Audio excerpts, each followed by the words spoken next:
Hello everyone, welcome to my channel. तो आज ये हमारा लेक्चर नंबर 8 रियल एनालिसिस का। लेक्चर नंबर 7 ऑलरेडी डिस्कस हो चुका है, जहां पे हम लोग ने क्वेश्चन नंबर 63 तक डिस्कस किए थे। बाकी जो क्वेश्चंस वगैरह हैं आपको स्टार्टिंग में उसका स्क्रीनशॉट ले सकते हो, और इसके अलावा अगर आपको उसका पीपीटी चाहिए तो डिस्क्रिप्शन बॉक्स में लिंक गिवन है, वहां से आप टेलीग्राम ग्रुप पे ज्वाइन हो सकते हो। इसके अलावा व्हाट्सएप ग्रुप पे ज्वाइन हो सकते हो, जहां पे आपको पीपीटी मिल जाएगा, वहां पे सारे क्वेश्चंस हैं। तो स्टार्ट करते हैं रियल एनालिसिस का। Question number 64। तो 63 के जो भी क्वेश्चंस हैं वो आपको पीपीटी में मिल जाएंगे। डिस्क्रिप्शन बॉक्स में आप ग्रुप पे ज्वाइन हो सकते हो, और जो पिछले वीडियो के जो लिंक है वो सारे डिस्क्रिप्शन बॉक्स में गिवन है, तो आप पिछला वीडियो देख सकते हो। तो स्टार्ट करते हैं क्वेश्चन नंबर 64। क्वेश्चन नंबर 64 में क्या कह रहा है? अगर मैं 64 की बात करूं, क्वेश्चन में क्या दिया? दो सेट गिवन है। एक सेट है, कह रहा है कि जिसके अंदर बहुत सारे ऑर्डर पेयर है, such that y is equal to e raised to x and x belongs to real number. ठीक है, वो सारे ऑर्डर पेयर होंगे जिसका ग्राफ क्या आ रहा है? y is equal to e raised to x। Second एक सेट है जिसके अंदर वो सारे ऑर्डर पेयर होंगे such that y is equal to e raised to minus x, x belongs to u। ये हो गया हमारे पास दो सेट है, ए और बी। अब क्वेश्चन में क्या कह रहा है कि ए और बी में कॉमन पॉइंट कौन सा है? क्या वो एम्प्टी होगा, नॉन एम्प्टी होगा, या पूरा रियल नंबर हो जाएगा ए और बी, या फिर नन? अब थोड़ा ध्यान से सुनो। एक्स और वाई की बात कर रहा है, जिसमें y is equal to e raise to x, यानी कि अगर मैं इसका ग्राफ प्लॉट करूं, तो ग्राफ जब हम इसको प्लॉट करेंगे, ये हमारे पास आता है y is equal to e raise to x का ग्राफ। ठीक है, ऐसे ही हम जब प्लॉट करते हैं तो ये हमारे पास आ जाता है y is equal to e raise to minus x का ग्राफ। क्लियरली दिख रहा है दोनों ही कैसे फंक्शन है, ये डिक्रीजिंग फंक्शन है, ये इंक्रीजिंग फंक्शन है। किस पॉइंट पे कट करेंगे? एक पॉइंट पे कट करेंगे, और वो कौन सा पॉइंट होगा वो हम चेक कर सकते हैं। e raise to x is equal to e raise to minus x, दोनों को मल्टीप्लाई कर देंगे e रेज़ टू x से, तो ये हो जाएगा e raise to 2x is equal to 1। 1 को हम क्या नहीं सकते? e रेज़ टू 0, तो देयरफॉर यहां से x की वैल्यू आ जाएगी 0। और जब x को 0 पुट करेंगे तो y की वैल्यू क्या हो जाएगी? 1। यानी कि ये जो पॉइंट आएगा, x की वैल्यू क्या होगी? 0, और y की वैल्यू 1। तो 0, 1 ये एक ही पॉइंट है जो दोनों में कॉमन आ रहा है। तो A और B में जो कॉमन पॉइंट आएंगे that is A intersection B। तो A इंटरसेक्शन B के अंदर एक पॉइंट आ रहा है 0, जो कैसा नॉन एम्प्टी है। ठीक है, और ऑप्शन में क्या कह रहा है? पहला ऑप्शन है कि A intersection B empty. Clearly दिख रहा है कि A इंटरसेक्शन B में एक कॉमन पॉइंट आ रहा है दैट इज पॉइंट 0, 1। तो पहला ऑप्शन रॉन्ग हो गया। सेकेंड कह रहा है non empty, clearly non empty है। थर्ड कह रहा है कि ए और बी का यूनियन करेंगे। अच्छा एक बात बता, ये पूरा सेट ए है और ये पूरा सेट बी है, दोनों का यूनियन ले लो। कहीं से भी दिख रहा है कि पूरा आर स्क्वायर होगा? नहीं, आर स्क्वायर तो छोड़ो, पूरा ए और ये, हाँ, तो ये आर के इक्वल तो नहीं होगा, रियल नंबर के इक्वल भी नहीं होगा। ए और बी का अगर हम यूनियन ले रहे हैं तो भी किसके इक्वल नहीं होगा? आर के इक्वल नहीं होगा। अब वैसे भी नहीं होगा क्योंकि ये ऑर्डर पेयर है, और जो हमारा आर है वो एक सिंगल मतलब वन डायमेंशन का एलिमेंट। ठीक है, तो क्लियरली बाकी सारे ऑप्शन राउंड हो जाएंगे, सिर्फ हमारा बी ऑप्शन करेक्ट हो जाएगा। तो 64 का जो सॉल्यूशन आता है और आंसर नंबर बी। ठीक है, ये क्वेश्चन क्लियर हो गया। ये 64 में क्वेश्चन सिंपल सा क्वेश्चन था कि दो सेट गिवन है जिसमें बहुत सारे ऑर्डर पेयर है, जो एक ग्राफ बना रहा है y is equal to e raise to x. B set के अंदर बहुत सारे ऑर्डर पेयर है जो ग्राफ बना रहा है y is equal to e raise to minus x. दोनों का इंटरसेक्शन पूछा था, तो दोनों के इंटरसेक्शन में एलिमेंट क्या है? 0, 1। थर्ड पूछा है कि दोनों का यूनियन रियल नंबर होगा, तो किसी भी एंगल से दोनों का यूनियन लेने पे रियल नंबर नहीं आने वाला, और लास्ट ऑप्शन तो नहीं। तो एक राइट है, तो दोनों ऑप्शन तो करेक्ट, वैसे भी नहीं होगा। ठीक है, तो ये था क्वेश्चन नंबर 64।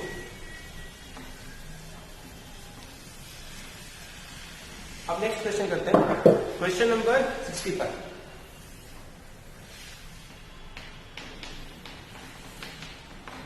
65 क्या कह रहा है कि विच of the following set is uncountable. Option number 1, मतलब चेक करना है कि कौन सा सेट अनकाउंटेबल है। फर्स्ट ऑप्शन ये कह रहा है वो सारे रियल नंबर ले लो सच दैट कि log x की वैल्यू p/q के फॉर्म में for some pq belongs to natural number for some pq belongs to natural number। अब ध्यान से देखो p/q है क्या, पहले तो देखो ये सेट क्या है, सेट में कह रहा है कि वो सारे रियल नंबर होंगे, वो सारे रियल नंबर जिनका log x की वैल्यू क्या होगी p/q। अब थोड़ा ध्यान से देखो log x का इनवर्स एग्जिस्ट होता है, अगर मैं दोनों साइड से अप्लाई कर दूं log या फिर e अप्लाई कर दूं, ठीक है, तो x की वैल्यू आ जाएगी e⁻t/q। अब एक बात बताओ pq कहां से बिलोंग कर रहा है, नेचुरल नंबर से। ऐसे कितने x मैं डिफाइन कर सकता हूं, जितने मेरे पास p और q होंगे p/q। अगर मैं ये कहूं तो p/q ये पॉजिटिव रेशनल नहीं बोल सकता उसको q प्लस, और q प्लस कितने होते हैं काउंटेबल। अगर मेरे पास p/q कितने चॉइसेस है, काउंटेबल चॉइसेस है, तो मैं ऐसे कितने x डिफाइन कर सकता हूं, तो टोटल अलीफ नॉट कितने pq चॉइसेस है मेरे पास जितना मैं x डिफाइन कर सकता हूं, क्योंकि p/q हमारे पास काउंटेबल है, तो ऐसे x के पास चॉइसेस कितने होंगे काउंटेबल। तो इस सेट के अंदर कितने एलिमेंट आ जाएंगे काउंटेबल, और हमारा क्वेश्चन क्या है कि कौन सा सेट अनकाउंटेबल, तो फर्स्ट ऑप्शन रॉन्ग हो गया। अब सेकंड देखते हैं, सेकंड कह रहा है कि एक सेट लेना है उसको जिसके अंदर वो सारे रियल नंबर होंगे सच दैट कि वो एक कंडीशन को सेटिस्फाई करेंगे, cos x raised to n plus x is equal to 1 for some n, for some n belongs to n। अब एक बात बताओ ऐसे कितने x होंगे जिसको सेटिस्फाई करेंगे। एक काम करो n को मैं ले लेता हूं 2, ठीक क्या हो जाएगा cos square x plus sine square x is equal to 1। ये एक सर्कल होगा, ये एक सर्कल ड्रॉ कर रहा है, तो ऐसे कितने पॉइंट है, ऐसे कितने रियल नंबर है जिसको सेटिस्फाई करना है, तो ऐसे कितने रियल नंबर होंगे जो इस कंडीशन को सेटिस्फाई करेंगे, तो सारे रियल नंबर। अगर मैं cos square x sine square का कोई भी पॉइंट यहां पे पुट कर दो, इसका आंसर हमेशा क्या आने वाला है 1 ही आने वाला है, क्योंकि हमें पता है कि cos square x plus sine square x हमेशा इसका आंसर कितना होता है 1। तो देयरफॉर ऐसे कितने पॉइंट सेटिस्फाई करेंगे इसको, क्योंकि ये तो आइडेंटिटी है ना, और आइडेंटिटी क्या होता है कि कोई भी वैल्यू पुट कर दो आंसर हमेशा क्या आ रहा है, यानी कि सारे रियल नंबर इसको सेटिस्फाई करेंगे। तो देयरफॉर सेकंड ऑप्शन हमारा क्या आ रहा है अनकाउंटेबल आ रहा है। ऐसे ही फर्स्ट के जैसा थर्ड और फोर्थ भी कह सकते हो, सिंपल देखो। थर्ड क्या कह रहा है कि ऐसे कितने x हैं, सिंपल सी बात है, x को डिफाइन ही कर दिया log p/q, तो जितने p/q होंगे उतने log p/q डिफाइन करूंगा और उतने मेरे पास x होंगे, तो देयरफॉर ये भी कैसा हो गया काउंटेबल। ऐसे लास्ट ऑप्शन भी मैं क्या कह सकता हूं काउंटेबल, यानी कि हमारा सेकेंड ऑप्शन करेक्ट है, बाकी first third and fourth option are wrong. तो क्वेश्चन नंबर 65 का आंसर कौन सा हो जाएगा, क्वेश्चन नंबर 65 का जो आंसर है वो हमारा सेकेंड ऑप्शन करेक्ट है, ठीक है। नेक्स्ट क्वेश्चन देखते हैं, क्वेश्चन नंबर 66। अब देखो क्वेश्चन नंबर 66 क्या कह रहा है कि विच of the following sets is countable. Countable के बारे में बात कर रहा है, मतलब सेट ऑफ ऑल फंक्शन है। क्वेश्चन नंबर 66 पहले रिकॉल करो कि अगर ए सेट है और ये एक सेट है B, this is A set and this is B set, और एक मैप डिफाइन करेंगे ए से लेके बी तक, या फिर एक फंक्शन डिफाइन करेंगे ए से लेके बी तक, तो ऐसे कितने फंक्शन डिफाइन कर सकता हूं, तो उसकी कार्डिनलिटी कितनी होती है, the cardinality of MTB। MTB का मतलब होता है total number of function from set A to set B, the cardinality of B set to the power cardinality of set A. अब पहला क्वेश्चन क्या कह रहा है, इसमें जो पहला ऑप्शन है कि set of all function from Q to Q, तो इस कनेक्शन की कार्डिनलिटी कितनी होगी, यानी सेट की कार्डिनलिटी कितनी होगी, the cardinality of Q power cardinality of Q, Q की cardinality aleph not raise to aleph not. अब अच्छी एक बात बताओ, अलिफ नॉट किसके बीच में आ रहा है? 2 के बीच में आ रहा है, सी के बीच में आ रहा है। तो 2 रेस टू अलिफ नॉट ये किससे लेस देन हो जाएगा? 2 रेस टू अलिफ नॉट और ये लेस देन हो जाएगा 2 रेस टू सी। और 2 रेस टू अलिफ नॉट किसके इक्वल होता है? सी। और 2 रेस टू सी को मैं कैसे लिख सकता हूं? 2 रेस टू सी ना, सी को कैसे लिख सकता हूं मैं? 2 raise to aleph not, 2 raise to aleph not ऐसे लिख सकता हूं। ऐसे नहीं देगा ना देखो, 2 raise to aleph not, C race to aleph not, N race to aleph not raise to aleph not और सी race to aleph not. Sorry ऐसे लिखना देखो कि ये इसके बीच में आ रहा है, सबके ऊपर पावर लगा दो अलिफ नॉट, ठीक है। 2 इससे छोटा है, ये इससे छोटा है और सबके ऊपर पावर लगा दो अलिफ नॉट, तो ये भी फिर भी इसी ऑर्डर में होगा। अब ध्यान सुनो, 2 रेस टू अलिफ नॉट कितना हो गया? सी। मैं सी को क्या लिख सकता हूँ? C is nothing but 2 raise to aleph not, तो मैं इसको लिख सकता हूँ 2 raise to aleph not cross aleph not. और कार्टेशियन प्रोडक्ट में क्या होता है? Cardinal number, arithmetic of cardinal number, कि अगर जब भी आप प्रोडक्ट लो या सम लो, जो लार्जर कार्डिनलिटी होगी उसी को हम लोग लेते हैं। अब दोनों में लार्जर कार्डिनल नंबर क्या है? अलिफ नॉट, तो ये आंसर क्या आ जाएगा? 2 अलिफ नॉट। अब aleph not raise to aleph naught ये किसके बीच में आ रहा है? 2 raise to aleph naught that is C, 2 raise to aleph naught that is C. तो मतलब इस सेट की कार्डिनलिटी कितनी हो जाएगी? सी इक्वल हो जाएगी। तो देयरफॉर दोनों के बीच में बाउंड हो रहा है, किसके बीच में? सी और सी। तो देयरफॉर जो Q raise to Q set की जो कार्डिनलिटी होगी वो कितना हो जाएगा? सी। तो ऐसे कितने फंक्शन मैं डिफाइन कर सकता हूं रैशनल से लेके रैशनल तक? तो सी यानी कि जितने नंबर ऑफ रियल नंबर है उतने फंक्शन में डिफाइन कर सकता हूं रैशनल से रैशनल। मतलब फर्स्ट सेट कैसा हो गया? अनकाउंटेबल। तो सिंपल सा क्वेश्चन था कि क्वेश्चन नंबर 1 अनकाउंटेबल है। ऐसे सेकंड क्वेश्चन क्या कह रहा है? क्यू से लेके, अच्छा क्वेश्चन में पूछा है काउंटेबल, अनकाउंटेबल नहीं पूछा, मतलब मेरा पहला ऑप्शन हो। सेकंड क्या कह रहा है? सेकंड कह रहा है क्यू से लेके सेट 0, इस सेट की कार्डिनेटी 2, इस सेट की कार्डिनेटी अलिफ नॉट, तो 2 रेस टू अलिफ नॉट, तो 2 raise to aleph naught is C. Second option incorrect. Third option क्या कह रहा है? Set of all function from Q to 0 1 which vanishes outside a finite। ठीक है, question क्या कह रहा था? ये मेरे पास सपोज Q है और ये मेरे पास सपोज 0 है। क्वेश्चन में ये कह रहा है कि ऐसे कितने फंक्शन डिफाइन कर सकता हूं, ठीक है, कि जो एक फाइनाइट सेट के बाद सब वैनिश हो जाएंगे, ठीक है, vanishes outside a finite set. मतलब ये सिंपल सा कह रहा है कि जब हम फंक्शन डिफाइन करते हैं तो हम क्या कहते हैं? इसके पास कितने ऑप्शन है? 2 ऑप्शन। अब क्योंकि क्यू कैसा है? काउंटेबल है। तो सपोज अगर क्यू काउंटेबल है, मैं उसको नंबरिंग देना चाहूँ तो मैं इस तरीके से नंबरिंग दे सकता हूँ, A2 सॉल्व टू, एक सीक्वेंस बन जाएगा। क्योंकि कोई भी फंक्शन, कोई भी अगर सेट काउंटेबल है तो हम क्या कर सकते हैं? 1 to 1 करस्पॉन्डेंस डिफाइन कर सकते हैं नेचुरल नंबर के साथ। तो नेचुरल नंबर के साथ जब 1 to 1 करस्पॉन्डेंस डिफाइन कर रहा हूँ, मतलब उसको इस तरीके से नंबरिंग दे सकता हूँ। हर एलिमेंट के पास 2 ऑप्शन है। बट क्या कह रहा है? कुछ फाइनाइट टर्म ही ऐसे होंगे जब तक इसके पास 2 ऑप्शन होंगे।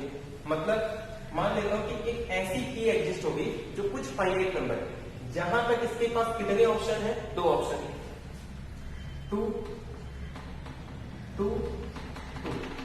तो ऐसे की एलिमेंट्स होंगे या फिर के टर्म्स होंगे या के एलिमेंट होंगे क्यू के पास, जो जिसके पास ऑप्शन 0 1 है। लेकिन उस फाइनाइट सेट के बाद या फाइनाइट टर्म्स के बाद जितने भी पॉइंट होंगे वो सब वैनिश हो जाएंगे, मतलब उसकी वैल्यू क्या आ जाएगी? 0। तो अब उसके पास कितने ऑप्शन है? 1 1 1 1 1। तो ये कितने टाइम्स होंगे? फाइनाइट टाइम्स इंटू 1, क्योंकि कुछ फाइनाइट के पास ये ऑप्शन है कि वो 2 2 के पास जाएंगे, लेकिन उसके बाद जितनी भी रहेंगी वो सबके पास ऑप्शन कितने हैं? 1। तो क्लियरली कैसा हो गया ये काउंटेबल, क्योंकि 2 अलिफ नॉट नहीं आने वाला है, 2 2 2 और उसके बाद जो टर्म्स होंगे वो क्या होंगे 1। तो इस तरीके से हम लोग क्या कर सकते हैं, इसमें हम लोग यूनियन का कॉन्सेप्ट लेंगे कि एक बार एक एलिमेंट जाएगा, फिर एक बार 2 एलिमेंट जाएंगे, फिर ऐसे 3 एलिमेंट, ऐसे फाइनाइट एलिमेंट और सबका कलेक्शन ले लेंगे। बट हर एक काउंटेबल है, क्योंकि अगर एक एलिमेंट वैनिश नहीं हो रहा है, बाकी सब वैनिश हो रहे हैं, तो एक ऐसे 2 एलिमेंट वैनिश नहीं हो रहे, बाकी सब वैनिश होंगे, तो 2 कार्डिनेटिंग, मतलब एक के पास 2 ऑप्शन, सेकेंड में 2 का स्क्वायर, थर्ड में 2 का क्यूब। बट ऐसे कितने टर्म्स होंगे, फाइनाइट टर्म्स, क्योंकि फाइनाइट के बाद तो सब वैनिश करेंगे। सबका यूनियन ले लूंगा तो भी कितना आएगा, वो countable union of countable set is countable. तो हमारा सी ऑप्शन करेक्ट हो जाएगा, क्योंकि सी ऑप्शन काउंटेबल। बाकी फोर्थ कह रहा है set of all subset of natural number. Continuum hypothesis, continuum hypothesis क्या कहता है कि नेचुरल नंबर और रियल नंबर के बीच में, मतलब जो कार्डिनलिटी नेचुरल नंबर की है और जो कार्डिनलिटी रियल नंबर की है, उन दोनों के बीच में और कोई कार्डिनल नंबर नहीं। एक तो ये प्रॉपर्टी, सेकेंड प्रॉपर्टी कि सेट और उसके पावर सेट की कार्डिनलिटी कभी सेम नहीं हो सकती।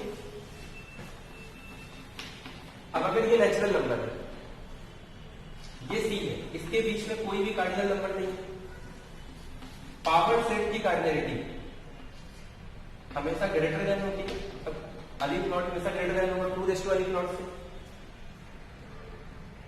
तो इसका मतलब क्या हो जाएगा, 2 अलिफ नॉट। और अब इस सेट और सी के बीच में कोई कार्डिनल नंबर नहीं है, तो 2 अलिफ नॉट क्या हो जाता है, सी, यानी कि अनकाउंटेबल। सी कैसा है, अनकाउंटेबल।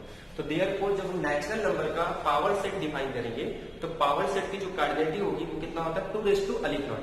सिंपल फॉर्मूला होता है, किसी सेट के पास n है, तो ये किसी एक सेट के पास, सपोज किसी एक सेट की कार्डिनलिटी कुछ है, तो पावर सेट की कार्डिनलिटी 2 अलिफ नॉट, 2 सेट की कार्डिनलिटी होती है। अब यहाँ पे डिपेंड नहीं करता मैं सिर्फ फाइनाइट दूं या इनफाइनाइट दूं, कोई भी नंबर हो, पावर सेट की कार्डिनलिटी हमेशा 2 सेट की कार्डिनलिटी होती है। ठीक है, ऐसा n नहीं बोलेंगे कि a की कार्डिनलिटी n होगी, तो ये फाइनाइट के लिए था। बट इन जनरल क्या होता है कि अगर a की कार्डिनलिटी अलिफ कार्डिनल ये है सपोज, तो पावर सेट की कार्डिनलिटी कितनी होगी, 2 सेट की cardinality.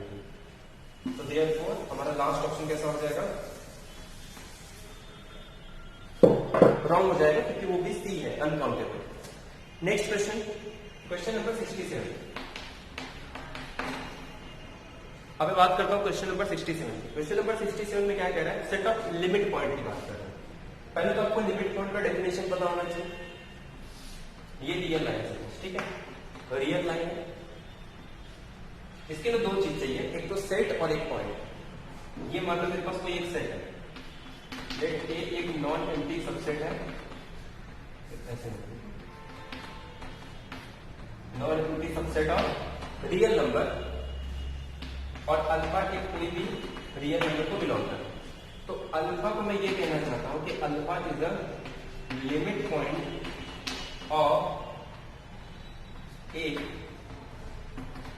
If for every epsilon greater than 0, कि मैं कोई भी एप्सिलॉन बना दूं जो इसका नेबरहुड होगा, ये जो पॉइंट कह रहा हूं मैं, अल्फा के अराउंड अगर मैं एप्सिलॉन नेबरहुड बना रहा हूं, तो इसके अंदर सेट के जो पॉइंट है वो कितने पॉइंट होंगे, इनफाइनाइट। मतलब ये नॉन एम्प्टी होगा। तो नॉन एम्प्टी में क्या होता है, ये क्लोजर का डेफिनेशन है। जब हम लिमिट पॉइंट की बात करते हैं तो लिमिट पॉइंट में क्या हो जाता है कि ये जो ए है, ए में से वो पॉइंट को हटा देते हैं, बाकी क्लोजर में वो पॉइंट भी इंक्लूड रहता है। जैसे मैं अल्फा बोल रहा हूं, अल्फा को छोड़ के अल्फा के अराउंड अगर मैं एक नेबरहुड बना रहा हूं एप्सिलॉन डिस्टेंस का, जैसे ये एक सेट है, इस पॉइंट को मैं लिमिट कहना चाहता हूं, सपोज ये मेरे पास अल्फा है, तो अल्फा के अराउंड अगर एक नेबरहुड ड्रॉ कर लो, तो सेट के कितने पॉइंट आ रहे, अगर इनफाइनाइट पॉइंट आ जाए तो हम उसे कहते हैं लिमिट पॉइंट। और अगर प्रॉपर डेफिनेशन बोलूं तो इस पॉइंट को छोड़ के एटलीस्ट और एक पॉइंट आना चाहिए।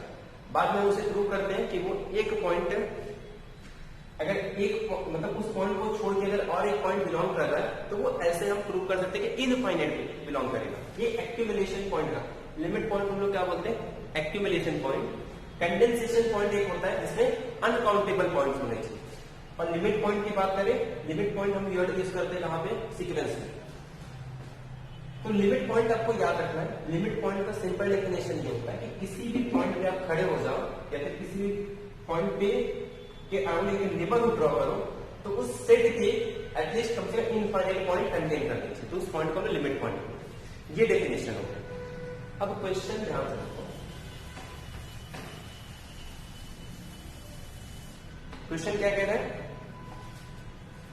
एक सेट है 1/m प्लस 1/m, एक्चुअली में सीक्वेंस के जैसा, बट हम लोग इसको सेट में पढ़ रहे हैं। m belongs to natural number, n belongs to natural number. क्योंकि जब सीक्वेंस में लिमिट पॉइंट पढ़ते हैं ना, तो या तो वो, जैसे सपोज यहाँ पे हम लोग सेट में एक्टिवेशन पॉइंट बोलेंगे, अब या तो वो एक्टिवेशन पॉइंट होना चाहिए या फिर सीक्वेंस में और एक डेफिनेशन बोलते हैं कि वो जो नंबर है जिस चीज को मैं लिमिट कहना चाहता हूँ वो इनफाइनाइट टाइम अपीयर्स होना चाहिए उस सीक्वेंस के अंदर, तो वो पॉइंट को अलग रखते हैं, हम लोग सिंपल डेफिनेशन यूज करते हैं। अच्छा एक बात बताओ, 1/m 1/n है, मैं इसको किस तरीके से लिख सकता हूँ, m को फिक्स कर सकता हूँ। अगर मैं m को फिक्स करूं, मैं m को 1 फिक्स करता हूं, तो ये वैल्यू चेंज होगी 1, 1/2, 1/3, 1/4। क्या होगा जब ये वैल्यू में n tends to infinity approach करूंगा, इसको फिक्स करके अगर मैं n को अप्रोच कर दूं, 1 लिमिट पॉइंट हो गया। फिर उसके बाद मैं m को 2 फिक्स करके अगर इसको वैरी करूं, क्या होगा, फिर से 1/2 लिमिट पॉइंट हो गया। ऐसे ही लेफ्ट साइड में अगर मैं n को फिक्स करूं तो ये सारे लिमिट पॉइंट हो जाएंगे, अगर इसको फिक्स करूं तो ये सारे लिमिट पॉइंट हो जाएंगे। बट हाँ, दोनों किसके फॉर्म में है, m/1/k के फॉर्म में है। तो मैं ऐसे लिख सकता हूं कि इस सेट का जो लिमिट पॉइंट होगा ये भी 1/k के फॉर्म में, ये भी 1/k के फॉर्म में, यानी कि जो लिमिट पॉइंट होगा सेट का वो आ जाएगा 1/k such that k belongs to natural number. लेकिन लिमिट 0 0 पे तो इंक्लूड करेगा, तो 0 0 को हम लोग अलग से कंटेन कर देते हैं। ठीक है, ये बहुत इंपॉर्टेंट एग्जांपल है। आगे ये जो एग्जांपल है ना, आगे इसका हम लोग आगे के क्वेश्चंस में यूज करेंगे। अब लिमिट पॉइंट ये आ गया 1/k और 0। एक्चुअली 1/m भी इसका लिमिट पॉइंट है, 1/n, लेकिन दोनों एक ही जैसे फॉर्म है, इसे हम लोग क्या लिख सकते हैं, 1/k। अब क्वेश्चन में क्या कहते हैं कि जो सेट ऑफ लिमिट पॉइंट है इस सेट का, तो एम्प्टी सेट है, एम्प्टी सेट दिख रहा है नहीं। सेकंड क्या कह रहा है, 0 सेट, नहीं 0 नहीं है, इस फॉर्म में भी है। थर्ड कह रहा है 1/m के फॉर्म में, मैं इसको ऐसे भी लिख सकता हूँ, कोई दिक्कत नहीं। बट लिमिट पॉइंट में 0 भी आ रहा है, तो थर्ड ऑप्शन भी इनकरेक्ट हो गया। पहला कह रहा है एम्प्टी नहीं है, सेकेंड कह रहा है सिर्फ 0, रॉन्ग। थर्ड कह रहा है 1/m सिर्फ, ये भी रॉन्ग, क्योंकि दोनों आने चाहिए, दोनों का यूनियन आना चाहिए। तो देयरफॉर फोर्थ ऑप्शन हमारा करेक्ट हो जाएगा, दैट इज नन ऑप्शन। ठीक है, ये हो गया क्वेश्चन नंबर 67। नेक्स्ट क्वेश्चन देखते हैं, क्वेश्चन नंबर 68। क्वेश्चन नंबर 68 क्या कह रहा है,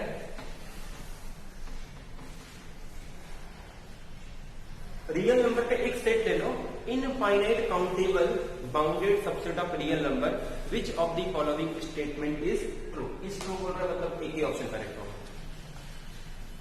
पहले देखो क्वेश्चन में बोला है, आपको ना काउंटर एग्जांपल लेने आना चाहिए। एक सेट है x is a subset of real number. पहले दिया कहते हैं वो देखो, कह रहा है कि वो इनफाइनाइट है प्लस काउंटेबल भी है प्लस बाउंडेड भी है। मतलब जो भी काउंटर एग्जांपल लोगे वो इस तीनों कंडीशन को सेटिस्फाई करना चाहिए। और हम क्या लेंगे, मतलब इन तीनों को कंडीशन को सेटिस्फाई करें, और अगर जब किसी चीज को इंप्लाई कर दे तो स्टेटमेंट ट्रू होगा। अगर नहीं हो रहा तो क्या लेंगे, काउंटर एग्जांपल। ये कह रहे हैं कि x, पहला ऑप्शन कि x कभी भी कॉम्पैक्ट नहीं हो सकता, कि अगर इस कंडीशंस को सेटिस्फाई कर जाए तो कभी भी कॉम्पैक्ट नहीं हो सकता। मतलब ये एक स्टेटमेंट दे रहा है कि अगर कोई सेट इनफाइनाइट है, कोई सेट काउंटेबल है, कोई सेट बाउंडेड है, तो कभी भी x कॉम्पैक्ट नहीं हो सकता। तो अब आपका काम क्या है, या तो इसको प्रूव कर दो या तो एक काउंटर एग्जांपल ढूंढो जो इस तीनों कंडीशन को सेटिस्फाई करे और कॉम्पैक्ट भी हो जाए। एक काम करो, अभी हमने एक एग्जाम्पल देखा था,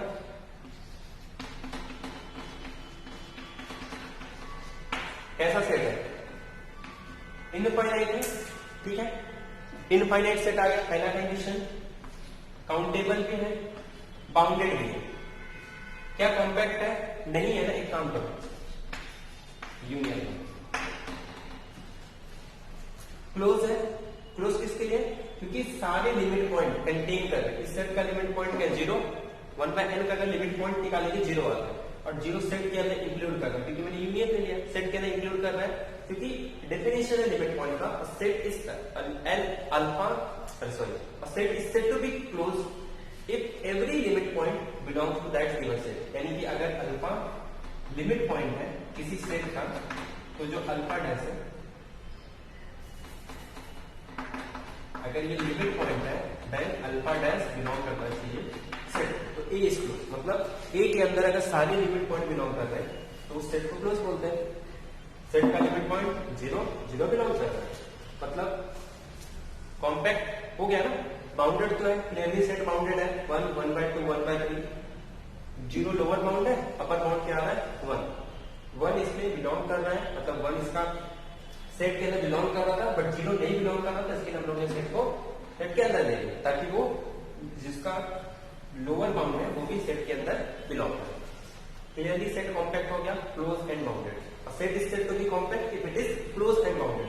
अब क्लोज और बाउंडेड है, कंडीशन ये कह रहा था कि जो सेट इन तीनों कंडीशन को सेटिस्फाई करे वो कभी भी कॉम्पैक्ट नहीं हो सकता, बट ऐसा नहीं, तो फर्स्ट ऑप्शन एलिमिनेट हो गया। सेकेंड कह रहा है कि एक्स के अंदर कंटेन करेगा इंटीरियर पॉइंट, सेम एग्जांपल ले लो, इनफाइनाइट भी है, काउंटेबल भी है, बाउंडेड भी है, और कह रहा है कि इसके अंदर इंटीरियर पॉइंट, एक्स कंटेन्स है इंटीरियर पॉइंट, एक्स के अंदर कंटेन करेगा इंटीरियर पॉइंट, इसका इंटीरियर पॉइंट क्या है, एम्प्टी, कोई इंटीरियर पॉइंट नहीं है। Third, x may be close, close, तीनों कंडीशन सेटिस्फाई हो गया, और एक्स क्लोज भी। फोर्थ कह रहा है कि एक्स का क्लोजर काउंटेबल होना चाहिए, मतलब ये कि इनफाइनाइट हो, काउंटेबल हो, बाउंडेड हो, तो जब इसका क्लोजर लेंगे तो वो काउंटेबल होगा। इसके लिए काउंटर एग्जांपल ले लेते हैं, क्या काउंटर एग्जांपल लेंगे, इनफाइनाइट भी होना चाहिए, काउंटेबल भी होना चाहिए, बाउंडेड भी होना चाहिए, और क्लोजर करने पे कह रहा है काउंटेबल है, बट हम एक ऐसा एग्जांपल इंट्रोड्यूस करेंगे जिसका क्लोजर लेने पे वो अनकाउंटेबल होगा, ठीक है। तो infinite, countable, bounded, 0, 1 uncountable, countable, infinite 0, 1 के अंदर सारे रैशनल पॉइंट ले लो, काउंटेबल, बाउंडेड भी है क्योंकि 0, 1 है, ये बाउंडेड है, इसके सारे रैशनल से बाउंडेड होंगे। अब एक बात बताओ, 0, 1 के अंदर सपोज ये 0, 1 कौन कौन से पॉइंट होंगे इसमें, रैशनल्स भी है, इरैशनल्स भी है, मान लो अल्फा रैशनल है, कोई भी नेबरहुड ड्रॉ करो, वी नो दैट कि आप कितना भी छोटा नेबरहुड ड्रॉ करो, बाय आर्किमिडियन प्रॉपर्टी इसके अंदर इनफाइनाइट रैशनल्स और इरैशनल्स होंगे, क्योंकि 2 पॉइंट ढूंढ सकता हूं मैं, 2 पॉइंट के बीच में फिर से रैशनल, फिर 2 पॉइंट के बीच में फिर से रैशनल, ऐसे करते करते इसके अंदर इनफाइनाइट रैशनल्स बना जाए। सपोज अल्फा इरैशनल है, फिर से अगर नेबरहुड ड्रॉ करूंगा तो आप किसी भी इंटरवल के रियल नंबर में कोई भी 2 पॉइंट ले लो, उस पॉइंट के बीच में कितने पॉइंट होते हैं, इरैशनल्स, इनफाइनाइट और as well as rational infinite. तो बाय आर्किमिडियन प्रॉपर्टी से प्रूव हो जा रहा है कि जब हम इसका क्लोजर लेंगे,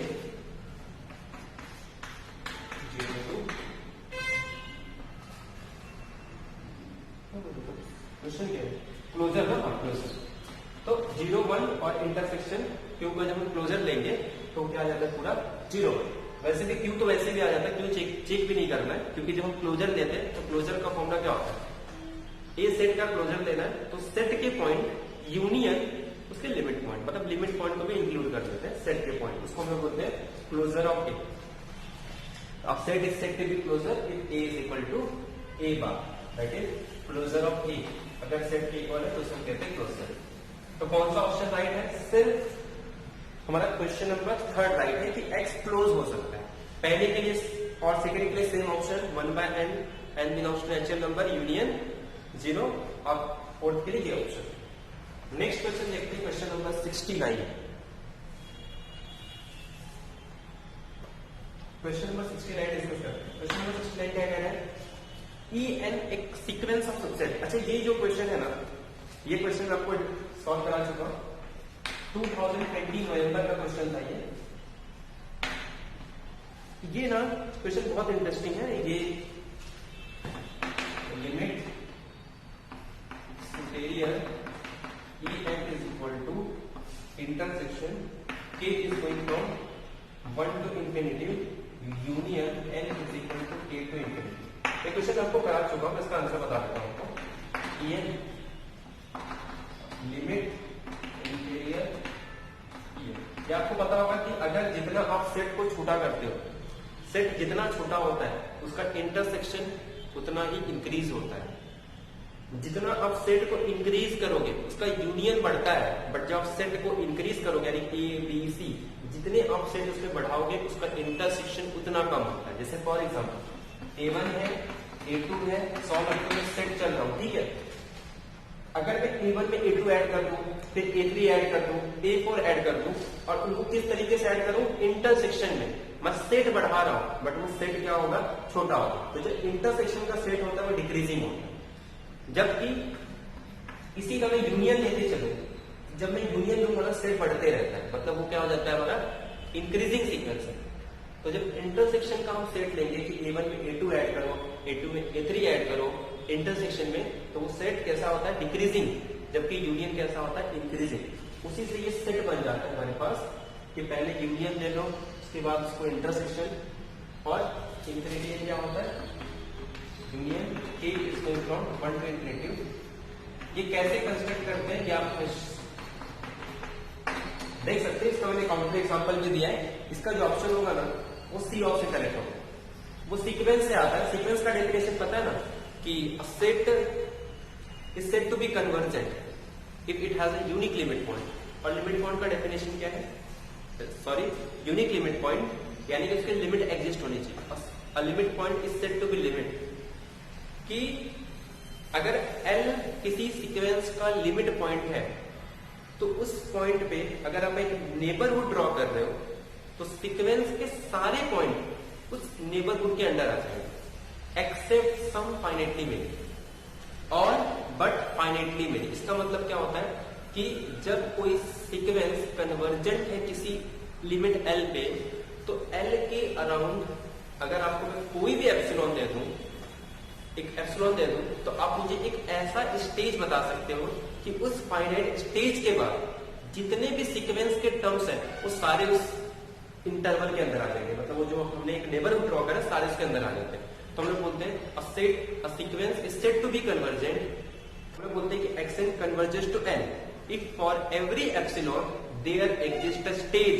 एक ऐसी number finite number natural number exist करती है कि सच दैट कि xn minus L is less than epsilon, यानी कि सारे सीक्वेंस के टर्म जिसको ओपन करेंगे तो सीक्वेंस के सारे टर्म्स क्या आ जाते हैं? वो एप्सिलॉन नेबरहुड के अंदर आ जाते हैं for every n greater than k, यानी कि उस k स्टेज के बाद।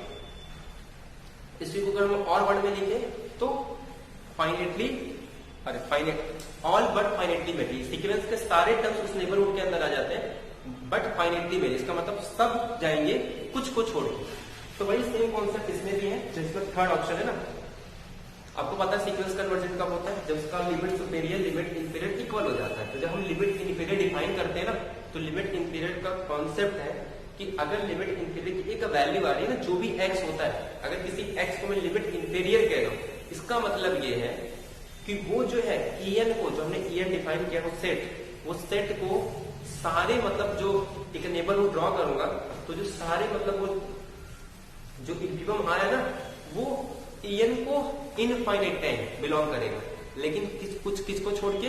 कुछ फाइनाइट टर्म, यानी कि En के कुछ फाइनाइट टर्म को छोड़ दिया जाए, मतलब E1, E2, E3, तो कुछ ऐसे स्टेज एग्जिस्ट होंगे कि E1 से लेके Ek तक जिसमें मेरा लिमिट इंफीरियर बिलोंग नहीं करेगा, लेकिन उसके बाद के जितने भी टर्म होंगे वो जो लिमिट इंफीरियर आए वो सब बिलोंग करता है। ठीक है, तो ये थ्योरम है जिसको हम लोग मेजर थ्योरी पढ़ते हैं, जब हम मेजर थ्योरी का कंस्ट्रक्शन वगैरह करते हैं तो वहां पे लिमिट सुपेरियर, लिमिट इंफीरियर, यहाँ पर हम सेट का, ठीक है, जैसे हम नंबर का सीक्वेंस बनाते हैं ना, ये सब सेट का सीक्वेंस है, हम कलेक्शन लेते हैं सेट का और उसका सीक्वेंस बनाते हैं। जैसे हम फंक्शन का सीक्वेंस बनाते हैं, नंबर का सीक्वेंस बनाते हैं तो सीक्वेंस पढ़ते हैं, कॉम्प्लेक्स नंबर का सीक्वेंस पढ़ाते हैं तो कॉम्प्लेक्स नंबर, ऐसे हम फंक्शन का सीक्वेंस पढ़ाते हैं तो uniform convergence, point wise convergence पढ़ते हैं।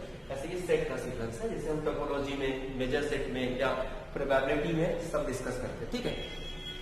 तो इसका जो ऑप्शन आएगा वो थर्ड आ जाएगा। बाकी फर्स्ट के लिए जरूरी नहीं है कि सारे सीक्वेंस कन्वर्जेंट हो, क्योंकि सीक्वेंस कन्वर्जेंट होंगे तभी limit superior, limit inferior equal होता है। तो एग्जांपल ले सकते हैं, बी रॉन्ग हो गया क्योंकि कह रहा है कि जो लिमिट सुपेरियर होगा वो ईएन को बिलोंग करेगा फॉर सम है, ये भी रॉन्ग है।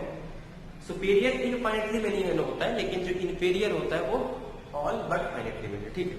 तो सी ऑप्शन करेक्ट हो जाएगा, बाकी सारे ऑप्शन इसके रॉन्ग होंगे। बाकी सॉल्यूशन अगर आपको देखना है तो मैंने रियल एनालिसिस सॉल्यूशन ऑफ 2020 वहां पे आप जाके देख सकते हैं, मैंने फर्स्ट और सेकंड ऑप्शन को एलिमिनेट किया। नेक्स्ट क्वेश्चन देखते हैं, क्वेश्चन नंबर 70। तो इसका ऑप्शन कौन सा करेक्ट हो जाएगा? क्वेश्चन नंबर थर्ड कि लिमिट इंफीरियर की जो लिमिट इंफीरियर की जो वैल्यू आएगी वो सारे ईएन को बिलोंग करेंगे, कुछ फाइनाइट ईएन को छोड़ के। फाइनाइट मतलब सेट फाइनाइट है ना, मतलब E1, E2, E3 कुछ मतलब ईएन को, फाइनाइट नंबर ऑफ ईएन को छोड़ के बाकी सब ईएन को बिलोंग करेंगे। और E1, E2 ये सब क्या है? ये सेट है, नॉन एम्प्टी सेट, ठीक है। नेक्स्ट देखते हैं question number 70। Which of the following sets are in bijection with real number? Bijection with real number मतलब इक्विवेलेंट, सिमिलर, दोनों की cardinality same, there exist a 1, 1 और 2 फंक्शन, ये सब एक ही टर्म है। Set up all map from 0, 1 to natural number.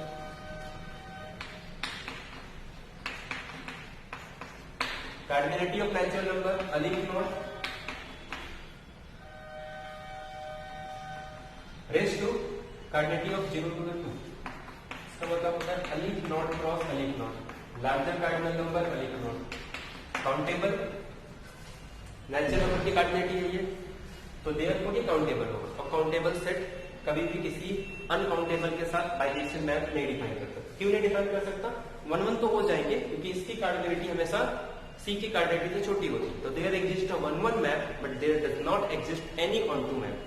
अगर कोई एक सेट छोटा सेट है, कोई बड़ा सेट है, तो बड़े सेट और छोटे मतलब छोटे और बड़े सेट के बीच में कभी भी ऑन टू मैप नहीं डिफाइन होता, ठीक है। 1, 1 मैप डिफाइन हो जाएगा कि सारे एलिमेंट को आप एक एक मैप पे डिफाइन कर सकते हो, जो बचेंगे वो छूट जाएंगे, लेकिन अब वो जो छूट जाएंगे वो कभी भी क्या नहीं डिफाइन कर सकते, ऑन टू मैप डिफाइन नहीं कर सकते, ठीक है। तो पहला ऑप्शन रॉन्ग हो गया। Second, set of all subset of नहीं n टू 0, मतलब इसे उल्टा करते हैं, नेचुरल नंबर से लेके 0 डायरेक्टली कह सकते हो 2 रेज़ टू अलिफ नॉट, जैसे सी। हर एक के पास दो ऑप्शन होंगे, ऐसे कितने नेचुरल नंबर अलिफ नॉट, हर एक के पास दो ऑप्शन, 2 2 2 कितने हो जाएंगे 2 रेज़ टू अलिफ नॉट। सीधा फंक्शन डिफाइन कर सकते हैं 2 रेज़ टू अलिफ नॉट, और 2 raise to aleph naught is nothing but सी, क्योंकि ये किसकी कार्डिनलिटी है? यही तो नेचुरल नंबर की पावर सेट की कार्डिनलिटी है। यही कार्डिनलिटी है अगर मैं सीक्वेंस डिफाइन कर दूं जिसके सीक्वेंस के हर एक टर्म के पास दो ऑप्शन हो, 0, 1 या और भी कोई, और यही कार्डिनलिटी है सारे इंटरवल की, यही कार्डिनलिटी है सारे रियल नंबर की, यही कार्डिनलिटी है इरेशनल नंबर की, यही कार्डिनलिटी है कि किसी भी ओपन इंटरवल के अंदर इंटरसेक्शन ले लो इरेशनल नंबर, तो ये सब की कार्डिनलिटी वही है। Third, subset of natural number, subset of natural number की कार्डिनलिटी भी सी, मतलब फर्स्ट ऑप्शन रॉन्ग हो गया, सेकंड और थर्ड। लास्ट में कह रहा है रियल नंबर के सबसेट में सी, अगर ये रियल नंबर की कार्डिनलिटी है तो जो पावर सेट होगा रियल नंबर उसकी कार्डिनलिटी क्या होगी 2 रेज़ टू 2, क्योंकि मैंने अभी कहा था कि अगर किसी सेट की कार्डिनलिटी कुछ है तो उसके पावर सेट की कार्डिनलिटी क्या होगी 2 के ऊपर उस सेट की कार्डिनलिटी लगा दो। तो मैंने क्या किया 2 के ऊपर रियल सेट की कार्डिनलिटी लगा दी, तो रियल सेट की कार्डिनलिटी क्या है सी, और सी और 2 रेज़ टू सी के बीच में कोई भी ऑन टू मैप डिफाइन नहीं होगा, तो therefore there does not exist any bijection map, क्योंकि बाइजेक्शन क्या कहते हैं 1, 1 और ऑन टू। अगर ऑन टू मैप डिफाइन नहीं हो रहा है 1, 1 तो डिफाइन कर सकते हैं, बट क्या नहीं डिफाइन कर सकते, ऑन टू मैप डिफाइन नहीं कर सकते। तो देयरफॉर क्वेश्चन नंबर 70 का जो आंसर है first option and third option is correct, sorry second और फोर्थ करेक्ट है ना, सेकेंड और थर्ड, सॉरी ये भी रॉन्ग हो गया। काउंटेबल ये राइट है, अनकाउंटेबल है और किसकी इक्विवेलेंट है, रियल नंबर। ये अनकाउंटेबल है बट रियल नंबर से बड़ी कार्ड होती है, ठीक है। और हमको क्या बताना था, रियल नंबर के साथ बाइजेक्शन होना चाहिए, ये छोटा था और ये बड़ा, तो यही दो एलिमेंट ऐसे जिनके सेट की कार्डिटी रियल नंबर सेट की कार्डिटी के इक्वल। नेक्स्ट क्वेश्चन देखते हैं, क्वेश्चन नंबर 71 को पढ़ो। 71 क्या कह रहा है कि question number 71, suppose that A, B are two non-empty subsets of real number, कि A, B रियल नंबर के दो नॉन एम्प्टी सबसेट है। तो कह रहा है कि C A इंटरसेक्शन B, तो विच of the following condition imply that कि C इज एम्प्टी, ठीक है। पहला कंडीशन A और B सेट दिया है और एक C डिफाइन किया है दोनों का इंटरसेक्शन, ठीक है। मान लीजिए एक सेट है, ये सेट है B और इसे कह दिया है C, A non empty B non empty, A भी नॉन एम्प्टी और B नॉन एम्प्टी। क्या है, अब क्वेश्चन में ये कह रहा है कि suppose that A, B are two non empty subset of real number where C is an intersection of A and B, which of the following conditions imply that, मतलब 4 स्टेटमेंट है, 1 2 3 4। कह रहा है कि इसमें से कौन सा कंडीशन अगर हो जाए तो हम ये कहेंगे कि C एम्प्टी हो जाएगा, ठीक है। मतलब इफ दिस देन दिस, यानी कि 4 कंडीशन में से ऐसी कौन सी कंडीशन अगर होल्ड हो जाए तो वो इंप्लाई करेगी कि C एम्प्टी। पहला condition A, B are open and C is a compact, कि A भी अगर ओपन है तो C कॉम्पैक्ट हो जाएगा। अच्छा एक बात बताओ, A open B open, A open B open, A intersection B is open, ठीक। अच्छा एक बात बताओ, A ओपन है B ओपन है, A इंटरसेक्शन B भी ओपन है, और कह रहा है कि अगर C कॉम्पैक्ट हो जाए। अब C कॉम्पैक्ट कब होगा, अगर A भी ओपन है B ओपन है तो A इंटरसेक्शन B कभी भी ओपन नहीं हो सकता। अब A इंटरसेक्शन B ओपन होने के दो रास्ते, या तो A इंटरसेक्शन B खुद सेट हो जाए, देखो A ओपन B ओपन, थोड़ा ध्यान से क्वेश्चन को समझो क्या है। कह रहा है A ओपन B ओपन, और अगर ये कॉम्पैक्ट हो जाए, कॉम्पैक्ट का डेफिनेशन क्या है, close and bounded, close plus bounded. अब थोड़ा ध्यान सुनो, ओपन ओपन दोनों का इंटरसेक्शन ओपन। अब अगर कोई भी सेट ओपन है और ये कह रहा है कि C जो है, C के बारे में बात कर रहा है, A और B अगर ओपन है तो C मतलब A इंटरसेक्शन B। थोड़ा ध्यान समझिए, C इंटरसेक्शन है, थोड़ा क्वेश्चंस को समझो। C मेरे पास A इंटरसेक्शन B, कह रहा है ये कॉम्पैक्ट है, मतलब क्लोज प्लस बाउंडेड। ये ओपन ये भी ओपन, दोनों का इंटरसेक्शन ओपन, ओपन भी हो गया। अब थोड़ा ध्यान से, क्लोज प्लस ओपन तभी होंगे, इससे ये इंप्लाई कर रहा है कि या तो रियल नंबर खुद हो जाए या तो एम्प्टी हो जाए, बट कह रहा है कि बाउंडेड भी होना चाहिए। ये ऑप्शन एक ही ऑप्शन हो जाए कि ए इंटरसेक्शन भी एम्प्टी हो जाए। स्टार्ट कहां से किए थे, ए और बी ओपन, दोनों का इंटरसेक्शन ओपन, मतलब ए इंटरसेक्शन भी ओपन हो गया। कह रहा है कॉम्पैक्ट है, क्लोज एंड बाउंडेड, मतलब सेट ओपन भी है, क्लोज भी है, बाउंडेड भी है। ओपन और क्लोज ये दोनों सेट, ये क्वेश्चन हम लोग कर चुके हैं ऑलरेडी, कि दो सेट एक, कोई भी एक सेट ओपन और क्लोज तभी हो सकता है जब वो खुद वही मैट्रिक्स स्पेस हो। रियल नंबर एक मैट्रिक्स स्पेस है, वो छोड़ो, तो या तो वो रियल नंबर हो जाए या तो वो एम्प्टी सेट हो जाए। रियल नंबर और एम्प्टी सेट, रियल नहीं हो सकता क्योंकि कॉम्पैक्ट है तो बाउंडेड होगा, बचा के एम्प्टी सेट। तो एम्प्टी सेट कॉम्पैक्ट है क्योंकि ये क्लोज भी होता है, empty set is close and open और बाउंडेड भी है। तो देयरफॉर हम ये कह सकते हैं कि अगर सेट सी कॉम्पैक्ट हो जाए तो सी इंप्लाई करता है एम्प्टी, मतलब पहला प्रूव हो गया। ठीक है, और इसमें क्वेश्चन में इस पूछा है मतलब हो गया। ठीक है, पहला ऑप्शन करेक्ट हो गया। मतलब आपको क्या करना है, अगर एग्जाम में आ गया तो फिर आपको जरूरत भी नहीं है सेकंड थर्ड फोर्थ को चेक करने की।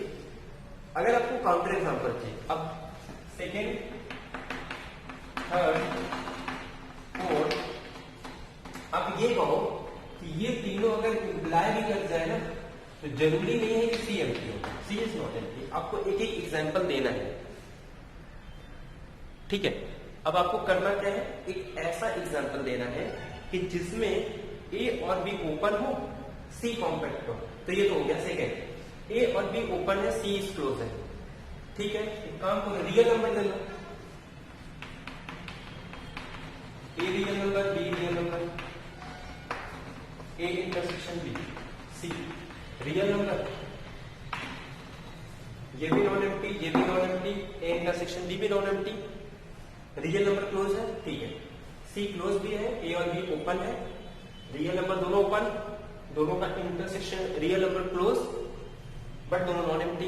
मतलब पहला कंडीशन इंप्लाई नहीं करता है कि ए इंटरसेक्शन बी क्या होगा, एम्प्टी होगा। थर्ड क्या कह रहा है, ए और B both dense in R, कह रहा है ए और बी अगर दोनों डेंस हो गए रियल नंबर के अंदर तो इंटरसेक्शन एम्प्टी होगा। जरूरी नहीं है, क्यू को ले लो। ठीक है, दोनों को क्यू ले लो, ए को भी क्यू ले लो, बी को भी क्यू ले लो, दोनों डेंस है, दोनों का इंटरसेक्शन क्या होगा, दोनों का इंटरसेक्शन क्या होगा, क्यू आएगा, और क्यू क्या नहीं है, एम्प्टी नहीं है। लास्ट, ए ओपन है, बी कॉम्पैक्ट है। अच्छा, ए ओपन है, बी कॉम्पैक्ट है, ये भी जरूरी नहीं है, इसके लिए भी काउंटर एग्जांपल ले सकते हो। क्या लोगे इसके लिए, ए ओपन बी कॉम्पैक्ट और इंटरसेक्शन एम्प्टी। तो ए को ओपन ले लो, बी को कॉम्पैक्ट ले लो, तो जरूरी नहीं ना, ए ओपन है और बी कॉम्पैक्ट है। अरे तो कुछ भी ले सकते हो ना, 1/2 से लेके 1/3। ठीक है, सारे सेट इसके अंदर ही आ रहे हैं ना, तो इंटरसेक्शन क्या होगा, नॉन एम्प्टी आ रहा है, ये ओपन है, बी कॉम्पैक्ट है और कॉमन पॉइंट इसमें नॉन एम्प्टी। ये तो डायरेक्ट सबसे इजी फोर्थ वाला, मतलब ये भी नॉन एम्प्टी, तीनों कोई भी इंप्लाई नहीं करते हैं कि सी एम्प्टी होगा। और जो पहला वाला कंडीशन था कि ए और बी अगर ओपन है और दोनों का इंटरसेक्शन अगर कभी भी कॉम्पैक्ट आ जाए तो वो इंप्लाई करता है कि सी क्या हो जाएगा, कॉम्पैक्ट हो जाएगा। ठीक है, तो आई होप आपको सारे क्वेश्चन क्लियर हो जाएंगे। तो आज यही एंड करते हैं क्वेश्चन नंबर 71 पे। क्वेश्चन नंबर 72 डिस्कस कर सकते हैं बट स्पेस खत्म हो गया तो क्वेश्चन नंबर 72 डिस्कस नहीं हो पाएगा। तो ठीक है, फिर नेक्स्ट क्वेश्चन डिस्कस करेंगे। और एक चीज, जिसके पास पीपीटी नहीं है तो इन सारे क्वेश्चंस के जो पीपीटी है आपको मिल जाएंगे डिस्क्रिप्शन बॉक्स में, आप लिंक से ज्वाइन हो सकते हो, वहां पे आपको क्वेश्चन पीपीटी मिल जाएगा, आप खुद सॉल्व कर सकते हो। अगर आपको नहीं समझ में आ रहा तो आप वीडियो देख सकते हो। ठीक है, बाकी आप खुद पीपीटी से भी सॉल्व कर सकते हो, कोई इश्यू नहीं है। तो फिर आज का लेक्चर लोग यही एंड करते हैं, मिलते हैं नेक्स्ट लेक्चर में। Thank you very much, have a nice day. बाकी कुछ भी डाउट वगैरह अगर रहता है, कहीं कुछ करेक्शन होता है, क्योंकि बहुत सारे ऐसे मिस्टेक है कि बोलते टाइम हो जाती है, तो उसको प्लीज माफ करो। और कहीं भी ऐसा होता है तो जो कॉमन सेंस वाली चीज है उसको आप खुद समझ सकते हो। और बाकी कुछ रहेगा तो आप करेक्शन लगता है कि कुछ और इम्प्रूवमेंट करना है तो आप एडवाइस भी दे सकते हो। ठीक है, तो फिर आज का लेक्चर यही एंड करते हैं, मिलते हैं next. Thank you very much, have a nice day.